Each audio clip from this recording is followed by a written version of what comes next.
Hello everybody, welcome to Crafty Soup. My name is Misty. As part of the design team over at the Counterfeit Kit Challenge group, it is time for our sketch challenge, and I am hosting all the activities this month, and I designed this sketch. And if you don't know this about me, I have a whole bunch of freebies over on my blog. I will link you up below so you can go check out those and download anything that catches your interest, including this sketch if you're interested. So let's go ahead and dive into using this sketch on our layout. All right, I got my counterfeit kit here, which is getting to the bottom of the kit. I did save this one particular piece of paper for this challenge because I was already running low on paper as I was working through other projects. And I have this yellow sheet that I had made in my forgery video. And if you haven't seen that, you can go check that out. But I hadn't intended on keeping this piece because it didn't turn out the way I wanted. It was just in my kit, and I'm glad I left it in there because I'm going to need it. I'm going to need it for the background for today's layout. So I did take this circular print that's kind of a little bit of a burst pattern, and I cut that out, and I went to my story binder because I had no idea what story I was going to tell using this paper that was the last paper left in my kit. But I found these 4th of July photos, and we didn't get any captures of any good firework photos. So this print is going to be perfect for kind of representing that part of the story. So I will use that yellow background, and I'm not happy with that yellow background. Like I said in that video where I created it, I ran out of washi tape to use to create that background. So I'm going to zhuzh it up more with the washi tape that I have in my kit here. I am going to add a whole bunch of extra rows of washi, and as I did that, I just interspersed wider washies in between the narrow washi that was there. And then I liked the wide washi better, so I went back with another roll of washi to cover up all the narrow ones. And then I ran out of washi tape again. Whoever runs out of washi tape, right? Well, me, apparently, when I need it the most. So I am going to tear up some of the washi that is going to be hidden by that big heart, and I'm just going to try and piece together what I can to finish up this design that I had started with this idea.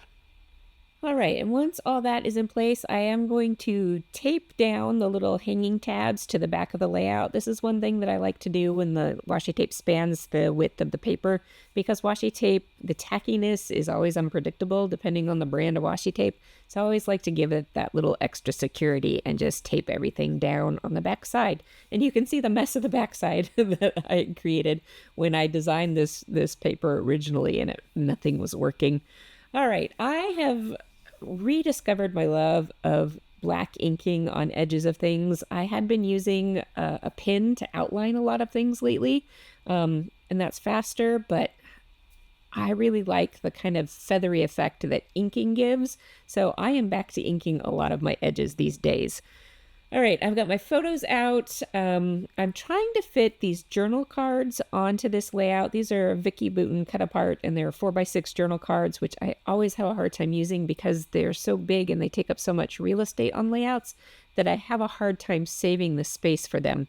And this is the case again. I cut that moth one down both widthwise, and then I cut around the outline of the moth, just fussy cut, to try and get it to be smaller to fit on my layout. I still am having trouble. I set it off to the side, and I'm working on other parts of the layout, including doing some more matting of these photos and layering them up and more inking.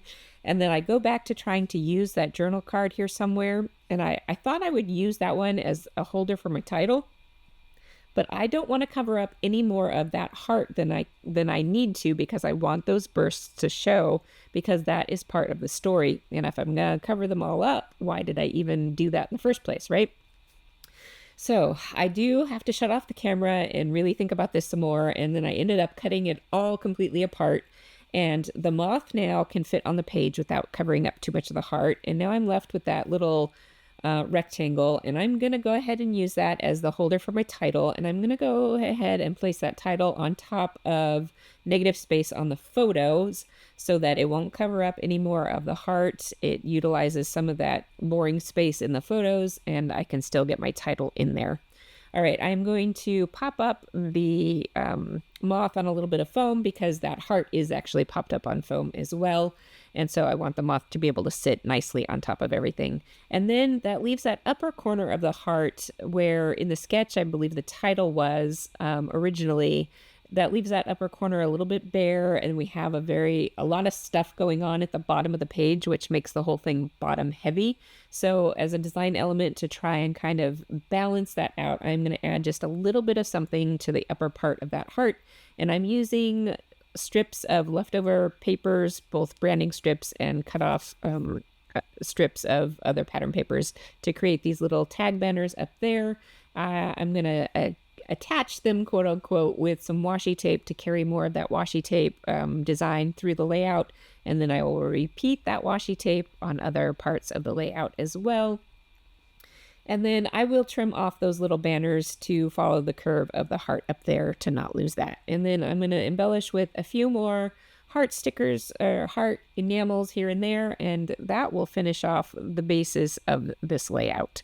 I do need to get my journaling on there, and when I have a very full layout, I will often journal around the outer edge of the base of the paper, but it's all busy with the washi tape. So I'm trying to figure out where I want to do the journaling. And I thought I was going to journal on the inside of the heart.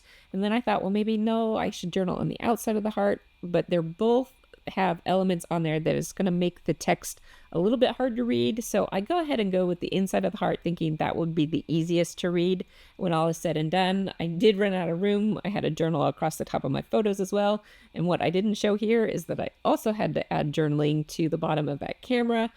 But in the end, that gets all my journaling done, and I kind of break up the story into chunks that make sense with each area.